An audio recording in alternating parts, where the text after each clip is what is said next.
Right, and let's talk fuel prices. There has been an outcry by Kenyans, especially after the prices were increased by 120 shillings. But of course, there was an explanation to it that the tax on the petroleum products, there is a relationship with the prices in the country, and so we want to make sense of this. And joining us this afternoon for this discussion is Joseph Karanja, who is the chair for the Kenya Independent Petroleum Distributors Association, KIPEDA. And thank you so much for joining us this afternoon. Welcome to this program. Thank you. All right, so let's make sense of what, or let me just begin by asking you what's your take on the current fuel prices and of course the outcry of Kenyans, and they're saying it was not timely. There are harsh economic times right now due to COVID-19. Maybe what would you make of the fuel prices, recent fuel prices announced by the government? Oh, thank you very much, first of all, because of inviting me here. And it is true that the Kenyans are crying about their fuel prices, and there are several things surrounding this, and our people are really hurting. Number one, we know that the international prices are going up, have been going up for some time now, and that one will definitely affect the prices here. But what is tricky is because of the taxes, the levies, imposed on fuel. It makes the Kenyan Kenyan fuel to be so high, very expensive for people who are trying to hustle, to make a living out of their businesses and whatever they want to do. Because if you look at petroleum, it's actually involved in every other sector. If you go to farming, you'll find generators working there, the pumps. If you go to factories, the machines are running on fuel. If you go to transport, every other sector. You go to hospitals, they are using boilers and boiling. Every other sector. Now, when you touch the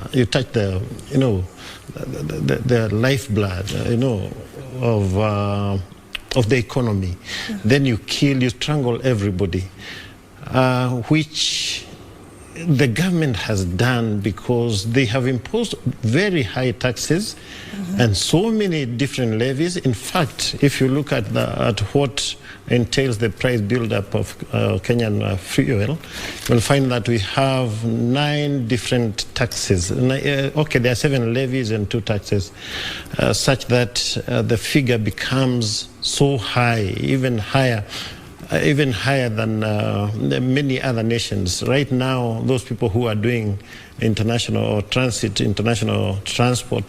they are opting to go to the neighboring countries to fuel there, and fuel enough to come to Kenya and back.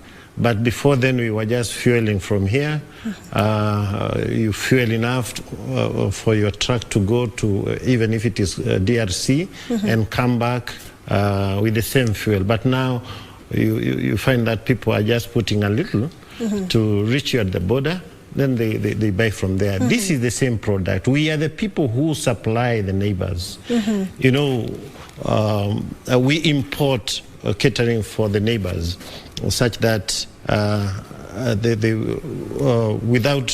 when the neighboring countries take and then impose their own taxes, their fuel becomes cheaper than ours. Yeah, and allow me to ask you, you're saying this is the same product in Kenya and the neighboring countries, but why do we have to impose high tax on our own products? Maybe you can give us a background. What advice is this decision and this action?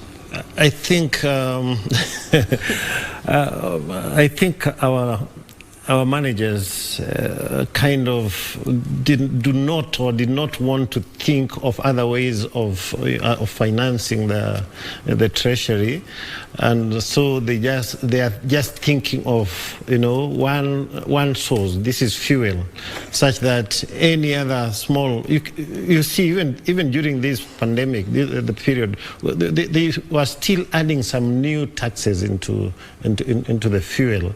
Other than, I think they should have thought of other ways. In fact, being who we are, Kenyans, and we are very, very creative people, very entrepreneurial. You give them a chance, they will produce more. But when you struggle their source, then you just kill everybody. You suffocate what they would have been, more productive. And Kenyans, as you mentioned, having to cross to the neighboring countries to get the same product at a cheaper price is, I would say, it's one of the consequences of this action. Maybe you can tell us, what does this mean for Kenyans? Yeah, it basically, it means people are now trying to focus elsewhere where there are cheaper resources for whatever they want to do, because it is true, like I've just told you, if a truck will fuel maybe 2,000 liters or 1,500, the large trucks, to go to DRC Congo and back here, then this time they just need about 300 liters to reach to cross the border, and then they can fuel the other 1,700 liters from Uganda or Tanzania. They go wherever they are going, come back to Kenya, and enough again to take them back to the border. So it's actually suffocating the economy. And to what extent do the tax, imposed on these petroleum products affect the retail price of the same? Yeah, it makes it go very high, because like last time when we were looking at the figures, the landed cost for the product, it was just about 48 shillings. But then the taxes were above 59, almost 59 something, such that you find that the levies are more than actually the landed cost of the product. So that one makes it very expensive. I wish the government would just reconsider which levies to impose and others to relax, so that the prices may come down just a little bit now.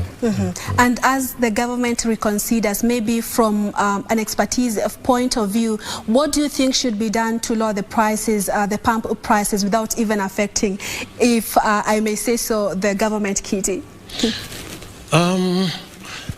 No, you see, when you go deep into the details, then you see that it is very possible. Like what they did last time, this month now, what is happening, they did not increase the prices despite the prices, the landed cost having gone up. They went, according to the explanation, they went back to there is this fund, this levy called Petroleum Development Levy. It appears the money is just somewhere. Then they use that money to reimburse, to cover for what the losses that the importers would have incurred.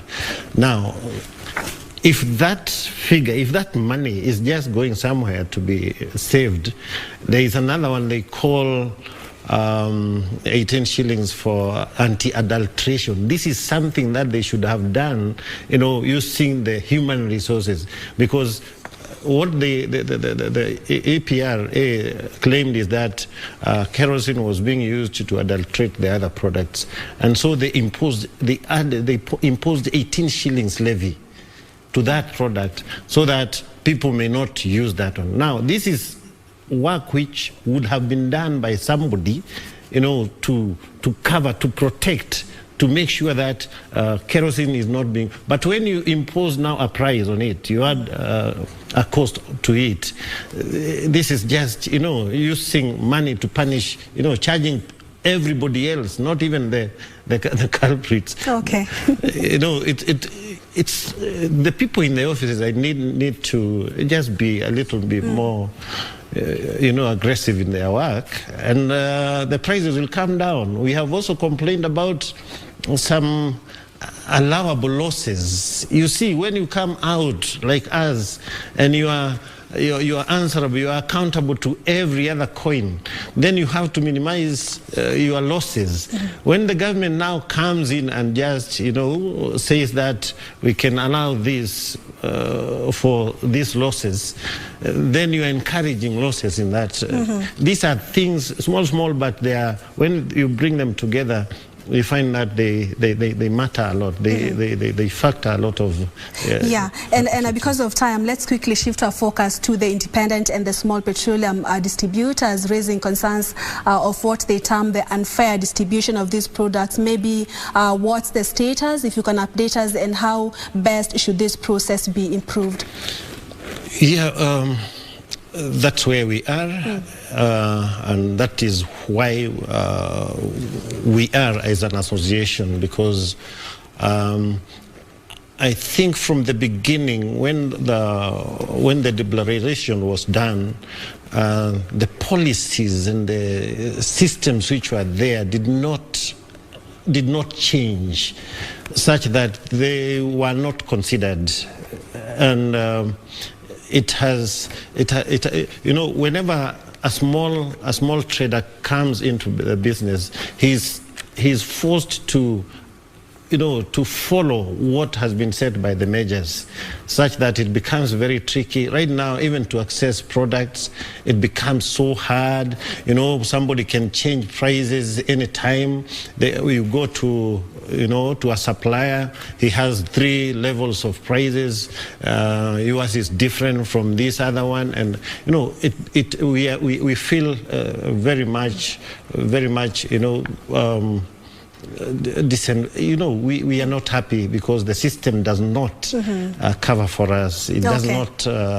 We are not comfortable in this business, though we are there. Okay, but you're saying you're not comfortable. As I welcome your final thoughts, because we are winding up now, I'm told. But now, allow me to ask you this: the pump, the stations are cropping up, a lot. Maybe a lot of demand. That's what we are talking about. Irrespective of the fuel prices going up, we are seeing a lot of pump stations cropping up. Maybe what's all this about? Is it a new venture that people should be looking at? As I welcome your final thoughts in a minute. Okay. A very good question, because when you get some, if you want to venture into this business, or if you look at somebody who is doing it, you admire it and you want it, and then you come, you construct, and then you get into the business. Now, when you reach at the ground, now, when you are hands-on, that's when you start realizing these things, these problems. And what has happened is that after people have invested so much and built their stations, they have equipped it, and they have gotten everything, then when they start trading, it becomes so hard, so tricky. So then the multinationals, now the big boys, come back after you and tell you, now we can offload this from you, we can agree, we'll give you this much, you step out, and they are taking. That is why you I'm sorry, but this is the fact at the ground. Okay, Joseph Karanja, thank you so much. He is the chair, Kenya Independent Petroleum Distributors Association. It's been great speaking with